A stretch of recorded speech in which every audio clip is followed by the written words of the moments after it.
అనాది పురుషుండైన దేవుని ఆరాధించండి. ఆనాది దేవుండి అనంత దేవుడై ఉండి అనాదిని ఒక్కడే దేవుండు ఒంటరిగానేయుండి అనాదిని ఎక్కువ మంది అయినా ఎవరిని గొల్వవలెనో తెలియదు ఆందోళం పాపంబు నరులకు పరమాత్మని మరుగు చేసెను అయ్యయ్యో పాపులందు చేత పలు విధ దేవుళ్ళను కల్పించిరి విచారం గనుక సర్వంబునకు కర్తాయైన ఏకా దేవున్ కనుగొనుడి కనుగొని మ్రొక్కండి అని బోధించుచున్నాము.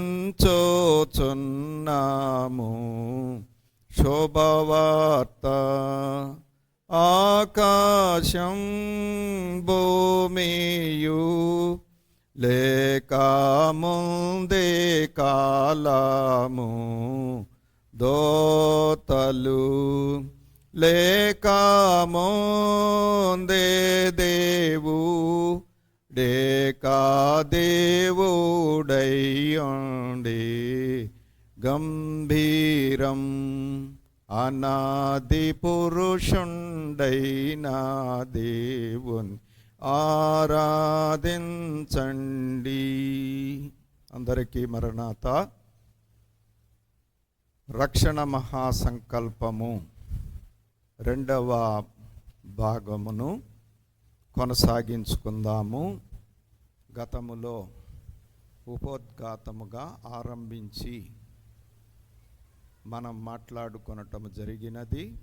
ఈ 2వ భాగములో రక్షణ మహాసంకల్పము యొక్క ఉపోద్ఘాతమును కొనసాగించుకుందాం. ఈ యొక్క రక్షణ మహాసంకల్పమును కాలము విభజన లేక ఈ రక్షణ మహాసంకల్పము జరిగినది, జరుగుచున్నది, జరగబోవునది, ఈ మొత్తాన్ని కూడా మనం 10 భాగాలుగా లేక 10 కాలాలుగా చెప్పుకొనవచ్చును. ఈ 10 కాలాలను గురించి ఈ భాగములో మనం తెలుసుకుందాం. తరువాత వివరముగా ధ్యానించుకుందాం. రక్షణ సంకల్పములో మరి మొదటి కాలము అనాది కాలము. అనాది కాలము అనగా ఆది కాలమునకు ముందు కాలము. అనగా ఆది కాలము భూమి ఆకాశములను సృజించుటతో ఆరంభము కాగా అంతకు ముందు జరిగినటువంటి చరిత్రను తెలిపేటువంటిదే లేక జరిగిన సంఘటనలు తెలిపేటువంటిదే అనాది కాలము. ఈ అనాది కాలములో జరిగినవి ప్రాముఖ్యముగా 3 విషయములు మనకి కనబడతాయి.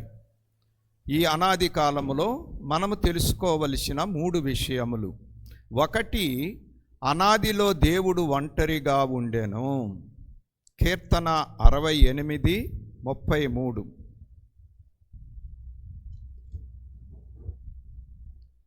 అనాదిగానున్న ఆకాశవాకను మెక్కువానిని కీర్తించుడి.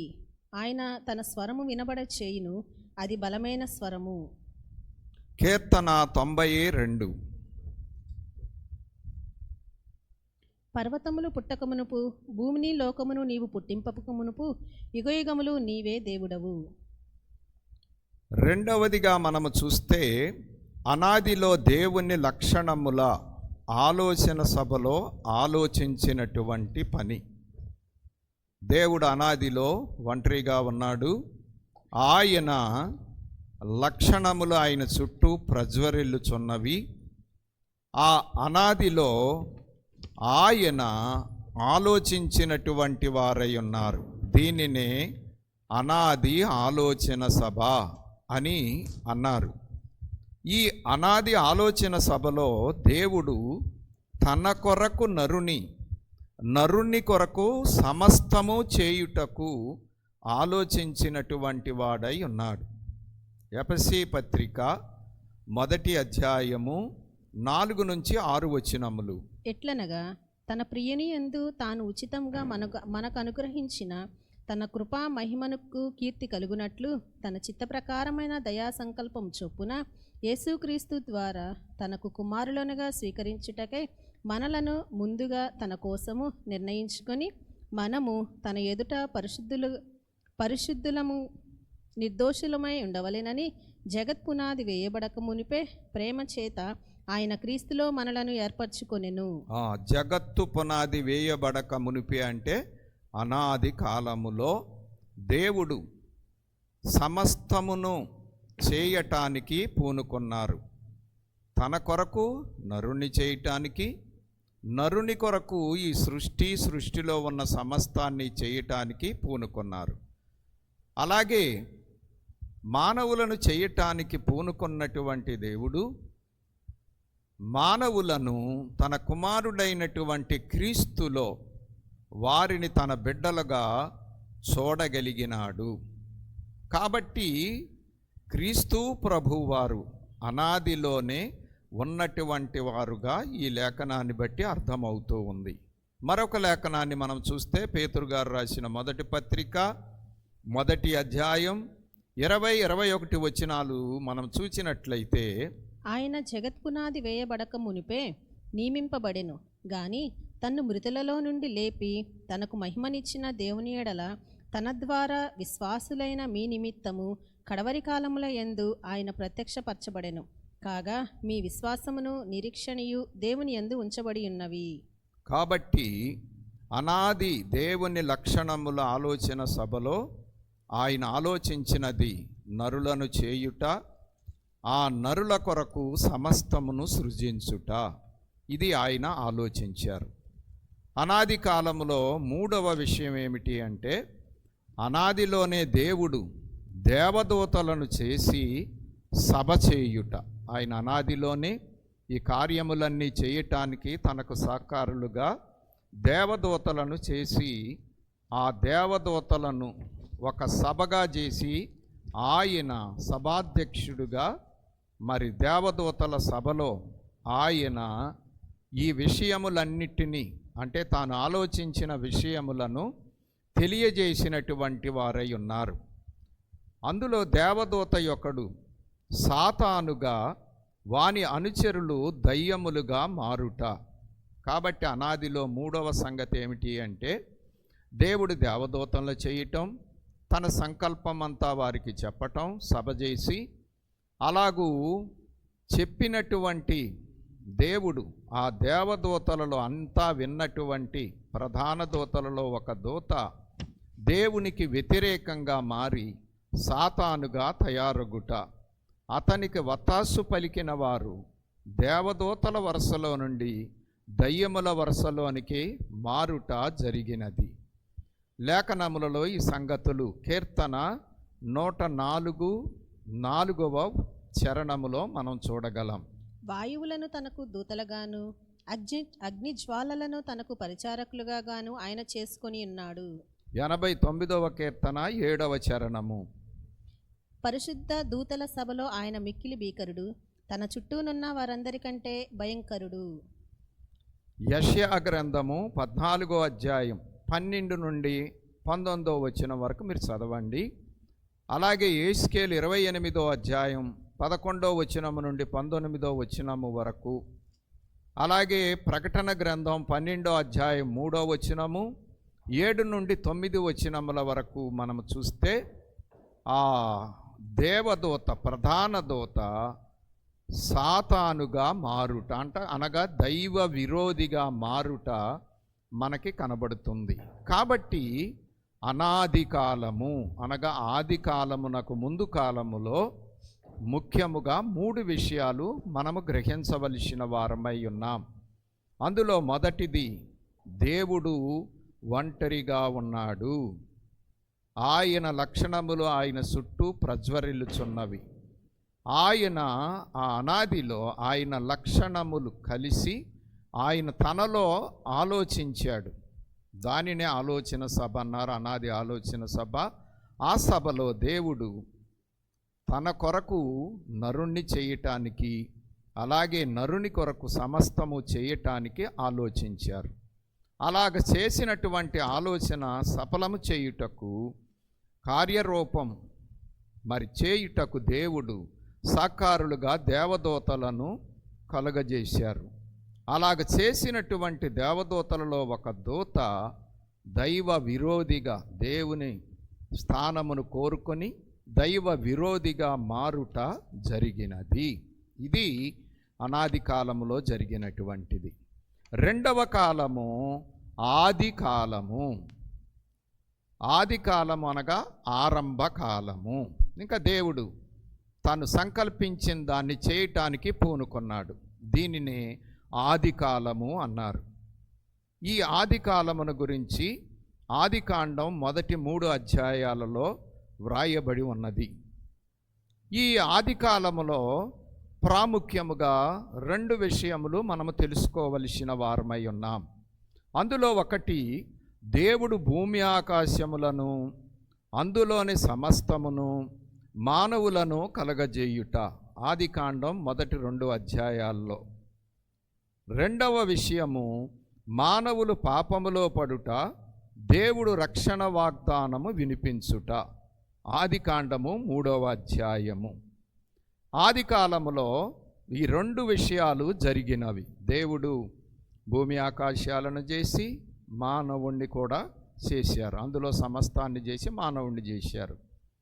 మానవులు మరి పాపములో పడుట అంటే ఆజ్ఞ అతిక్రమించి పాపములో పడ్డారు. దైవ విరోధి వచ్చి వారిని మోసపరచగా వారు పాపములో పడ్డారు. దేవుడు వారి యొక్క పాపములు క్షమించి రక్షిస్తానని వాగ్దానము వినిపించారు. ఇది ఆది కాలములో జరిగినటువంటిది. 3వ కాలము నిరీక్షణ కాలము. 3వ కాలము నిరీక్షణ కాలము. ఈ నిరీక్షణ కాలము రక్షకుడు వచ్చి రక్షిస్తానని వాగ్దానము, రక్షకుడుగా వచ్చి రక్షిస్తానని దేవుడు వాగ్దానము చేసిన దగ్గర నుంచి ఆరంభమయ్యి కొనసాగించబడింది. ఆదికాండము 4వ అధ్యాయము నుండి మలాకీ గ్రంథము వరకు ఈ నిరీక్షణ కాలము కొనసాగించబడింది. అంటే ఇంచుమించుగా బైబిల్ గ్రంథములో పాత నిబంధన కాలమంతా నిరీక్షణ కాలముగా మనం చెప్పుకోవచ్చు. కాబట్టి ఇది ఇంచుమించుగా 4000 సంవత్సరముల కాలము. ఈ నిరీక్షణ కాలము లేక పాత నిబంధన కాలము 4000 సంవత్సరముల కాలము సుమారుగా. ఈ నిరీక్షణ కాలములో జరిగినటువంటి విషయాలు, ఈ నిరీక్షణ కాలములో మనము తెలుసుకోవలసిన ప్రాముఖ్యమైనటువంటి విషయాలు ఒక 7 విషయాలు ఉన్నాయి. వివరం తర్వాత చెప్పుకుందాం. అవుట్లైన్ మీకు చెబుతున్నాను కాబట్టి జాగ్రత్తగా ఆలకించండి. మొదటిది, మానవులు భూమి మీద విస్తరించుట, వారితో పాటుగా పాపము కూడా విస్తరించుట. భూమి మీద మానవులు పెరిగారు, వారితో పాటుగా పాపములు కూడా పెరిగిపోయాయి. ఆదికాండము 4-5 అధ్యాయములు. ఈ అధ్యాయాల్లో మనం చూస్తాం మానవులు పెరిగారు, వారితో పాటుగా పాపం కూడా పెరిగిపోయింది. ఎంత పెరిగింది అంటే పాపం దేవుడు హృదయములో నొచ్చుకునే అంతగా పెరిగిపోయింది. రెండవ సంగతి జలప్రళయము. దేవుడు అలాగ పాపం పెరిగినప్పుడు మా హృదయములో నొచ్చుకొని ఆయన జలప్రళయము ద్వారా తీర్పు చేయటానికి పూనుకున్నారు. అలాగూ జలప్రళయము భూమి మీదకి వచ్చినది.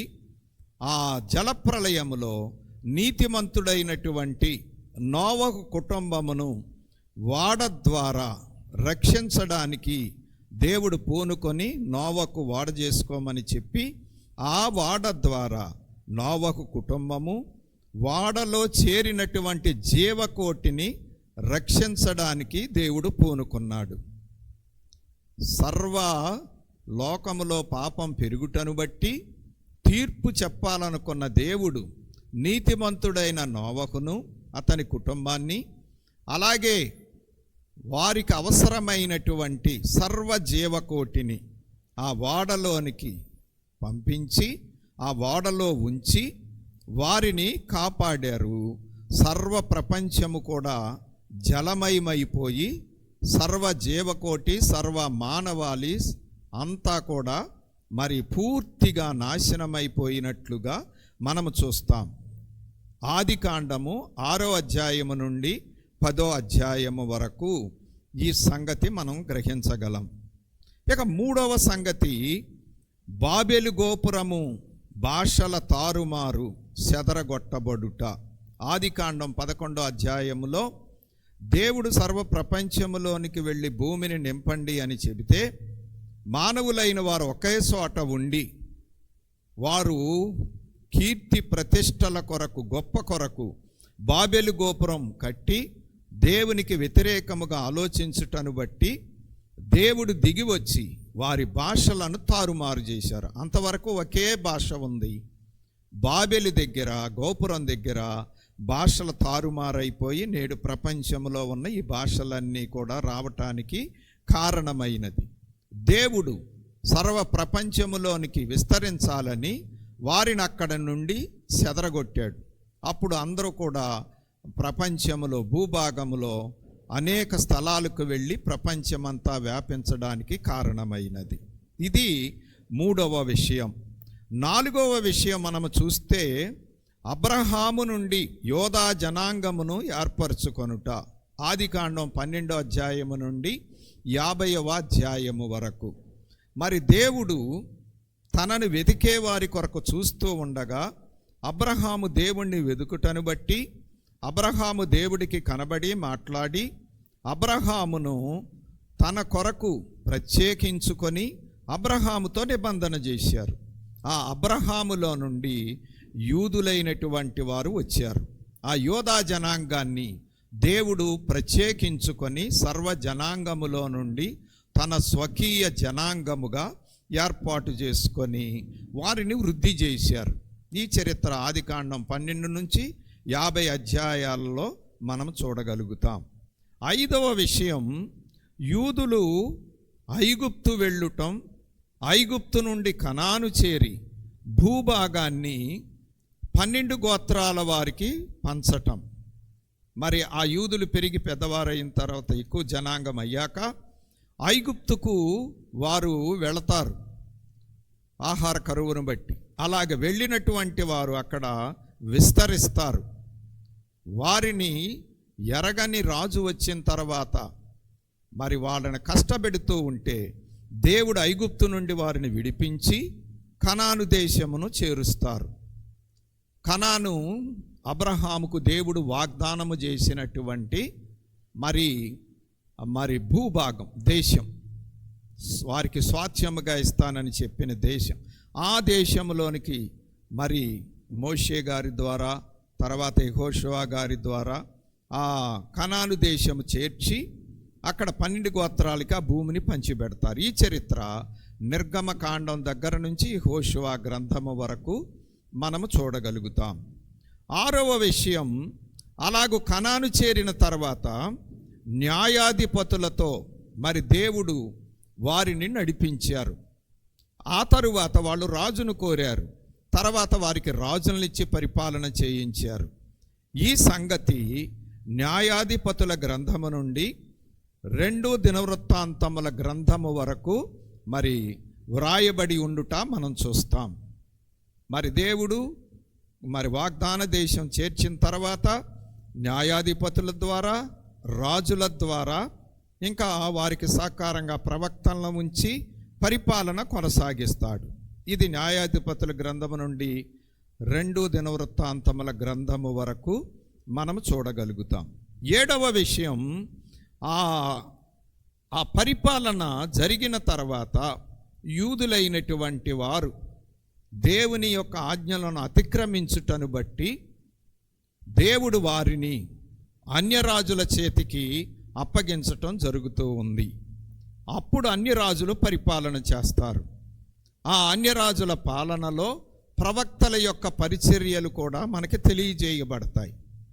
ఆ ముఖ్య పాత్ర వహించారు ప్రవక్తలైనటువంటి వారు. ఈ చరిత్ర ఎజ్రా గ్రంథము నుండి మలాకీ గ్రంథము వరకు వ్రాయబడి ఉన్నది.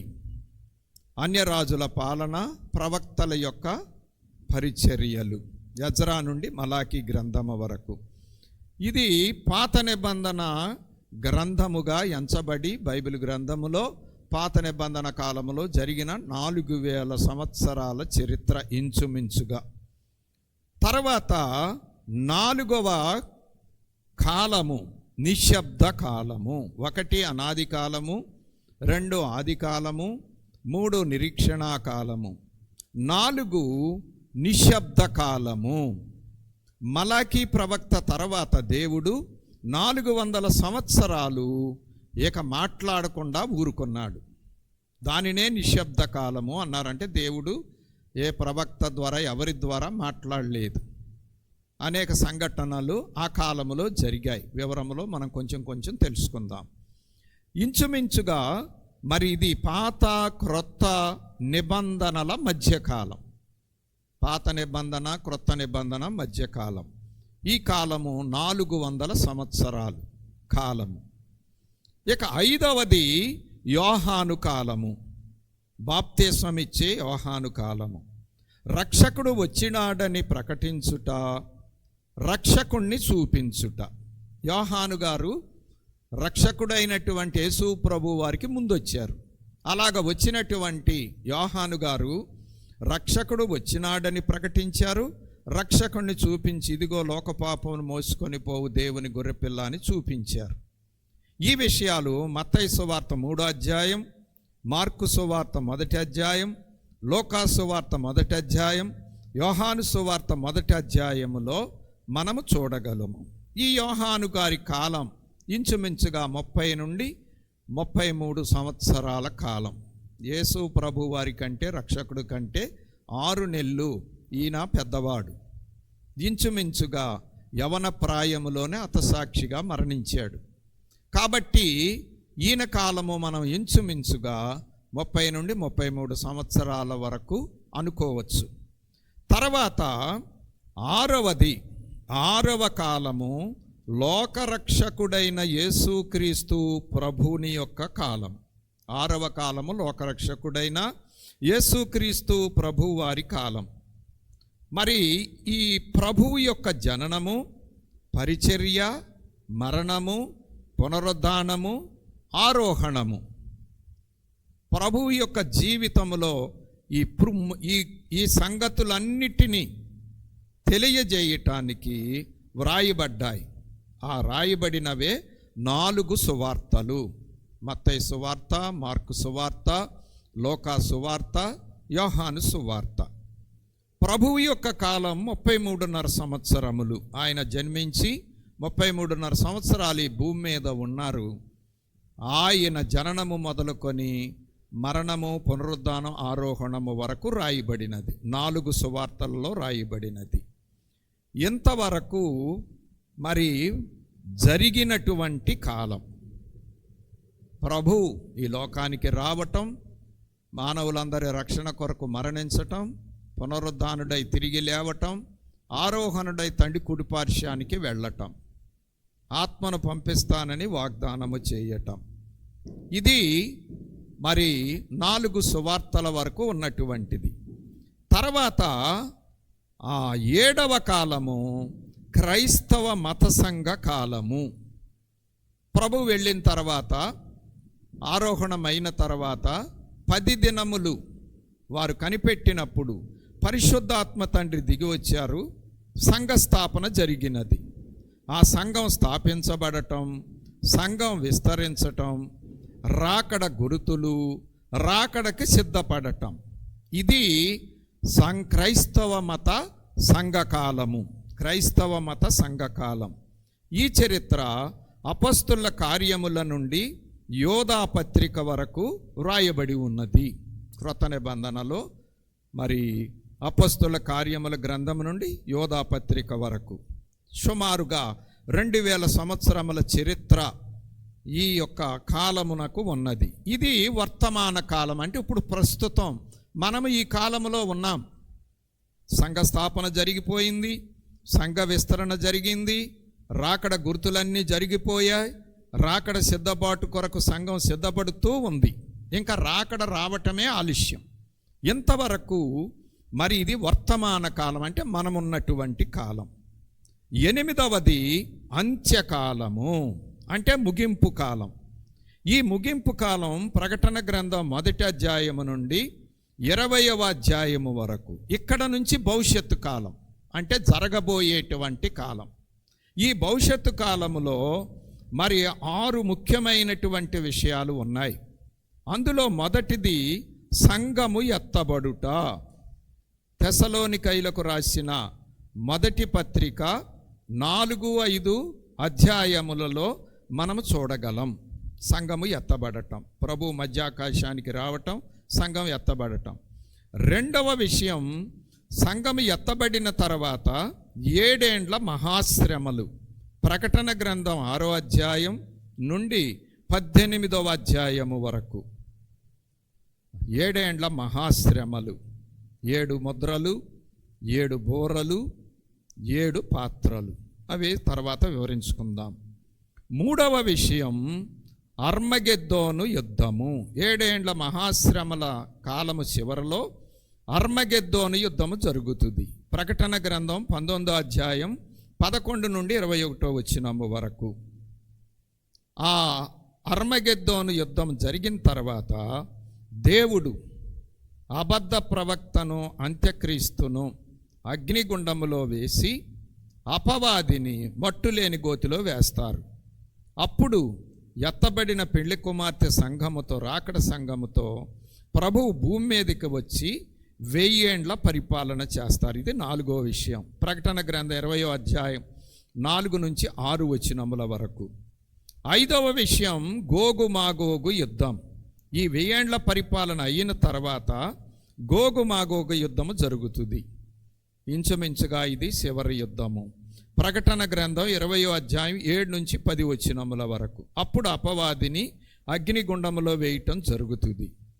6వది అంత్య తీర్పు. ప్రకటన గ్రంథం 20వ అధ్యాయము 11 నుంచి 15 వచనముల వరకు. దేవుడు ప్రభువు ధవళ సింహాసనం మీద కూర్చొని మొదటి మానవుని దగ్గర నుండి అప్పటి వరకు ఉన్న మానవులందరికీ ఆయన తీర్పు చెబుతాడు. మరి రక్షితులు మోక్షమునకు, అలాగే రక్షణ నొందని వారు మరి పాతాళ లోకమునకు మరి వెళ్ళటం జరుగుతుంది ఈ తీర్పు తర్వాత. 9వది అనంతకాలము. ఈ అనంతకాలము అంటే అంత్యకాలము తర్వాత ఉన్నటువంటి కాలం. ఆది కాలానికి ముందున్నది అనాది కాలము, అంతకాలమునకు తర్వాత ఉన్నది అనంతకాలము, అంత్యకాలానికి తర్వాత, అంతము తర్వాతి కాలము. ప్రకటన గ్రంథం 21వ అధ్యాయములో మనం చూస్తాం. ఈ అనంతకాలములో ప్రాముఖ్యముగా 2 విషయాలు మనం గమనించవలసిన వారమై ఉన్నాం. తీర్పు తర్వాత రక్షణ లేని వారు పాతాళ అగ్నిగుండములో వేయబడుదురు, నిత్య శిక్ష. ప్రకటన 21:8, 27 వచనం చదవండి. ప్రకటన గ్రంథం 21వ అధ్యాయం 8వ వచనం. పిరికివారును, అవిశ్వాసులను, అసహ్యులను, నరహంతకులను, వ్యభిచారులను, మాంత్రికులను, విగ్రహారాధికులను, అబద్ధికులందరూ అగ్నిగంధకములతో మండుగుండములో పాలు పొందుదురు. 27వ వచనం. గొర్రెపిల్ల యొక్క జీవగ్రంథమందు వ్రాయబడిన వారే దానిలో ప్రవేశింతురు గాని నిషిద్ధమైనదేదైనను అసహ్యమైన దానిని అబద్ధమైన దానిని జరిగించు వాడైనను దానిలోనికి ప్రవేశింపడు. ఇది రక్షణ లేని వారు పాతాళ అగ్నిగుండంలో వేయబడతారు, నిత్య శిక్ష. రెండవ విషయం, రక్షణ పొందిన వారు పరలోక రాజ్యంలో చేర్చబడతారు. ప్రకటన గ్రంథం 21వ అధ్యాయం మొదటి 7 వచనాలలో ఈ సంగతి రాయబడి ఉంది. దేవుడే మనుషులతో నివాసం చేస్తాడు, ఆయన వారి దేవుడై ఉంటాడు, వారు ఆయన ప్రజలై ఉంటారు, ఆయన వారితో కాపురం ఉంటారు. ఇది రక్షణ పొందిన వారికి దేవుడిచ్చే గొప్ప భాగ్యం. ఇది నిత్య జీవము, నిత్య జీవం ఇది. కాబట్టి అనంతకాలము, అంత్యకాలము తర్వాత 10వది నిత్యత్వము. నిత్యత్వము అంటే ఇక కాలము లేని కాలం. ఇక మనం దానికి అంతకు మించి చెప్పుకోలేం. అంటే ఇక దానికి లెక్కలు ఉండవు, ఇక ఎప్పుడూ ఉంటుంది. దానినే నిత్యత్వం అన్నారు. కాలము అనాది, అనంతములో కలిసిపోవుట, రక్షణ సంకల్పం సంపూర్ణముగా నెరవేరుట, మానవులు దేవునితో నిత్యకాలము ఉండుట. ఇది ప్రకటన 22వ అధ్యాయములో మరి 4-5 వచనాలలో మనం చూస్తాం. చదవండి ఒక్కసారి. 22:4-5. ఆయన దాసులు ఆయనను సేవించుచు ఆయన ముఖదర్శనము చేయుచుందురు. ఆయన నామము వారి నొసళ్ళ యందుండును. రాత్రి ఇక ఎన్నడూనూ ఉండదు. దీపకాంతి అయినను సూర్యకాంతి అయినను వారికి అక్కరలేదు. దేవుడైన ప్రభువే వారి మీద ప్రకాశించును. వారు యుగయుగములు రాజ్యం చేయుదురు. వారు యుగయుగములు ఆయనతో కూడా రాజ్యం చేస్తారు. అలాగే కీర్తన 91-2 వచనాలు. ప్రభువా, తరతరముల నుండి మాకు నివాస స్థలము నీవే. పర్వతములు పుట్టకమునుపు, భూమిని లోకమును నీవు పుట్టింపకమునుపు యుగయుగములు నీవే దేవుడవు. కాబట్టి ఇది రక్షణ మహాసంకల్పములో మరి 10 కాలములు. మరొకసారి చెబుతాను ముగింపులో. అనాది కాలము, ఆది కాలము, నిరీక్షణ కాలము. ఇది నిశ్శబ్ద కాలము. 4 నిశ్శబ్ద కాలము. 5 బాప్తిసం ఇచ్చే యోహాను కాలము. 6 లోకరక్షకుడైన యేసుక్రీస్తు ప్రభుని కాలము. 7 క్రైస్తవ మత సంఘ కాలము. 8 అంత్యకాలము. 9 అనంతకాలము. 10 నిత్యత్వము, అంటే కాలం సమాప్తమైపోయింది, నిత్యత్వంలో కలిసిపోయింది. ఇది మా రక్షణ మహాసంకల్పనము యొక్క పూర్తి ఉపోద్ఘాత వివరము. మరి ఈ 10 కాలాలలో జరిగినటువంటి దానిని రాబోయే భాగాలలో కొంచెం వివరముగా మనం ధ్యానం చేసుకుందాం. దేవుడు మనలందరినీ దీవించి ఆయన రక్షణ మహాసంకల్పమును తెలుసుకొనుటకు, గ్రహించుకొనుటకు, ఆ రక్షణ సంకల్పము ద్వారా గొప్ప రక్షణ పొంది నిత్యరాజ్యములో చేరుకొనుటకు మనకు తోడై ఉండి నడిపించునుగాక. ఆమేన్. పరిశుద్ధుడా, కొద్ది మాటలు దీవించి మా అందరిలో ఫలింపచేయుమని యేసు నామములో వేడుకొనుచున్నాం తండ్రి. ఆమేన్. మరణాత.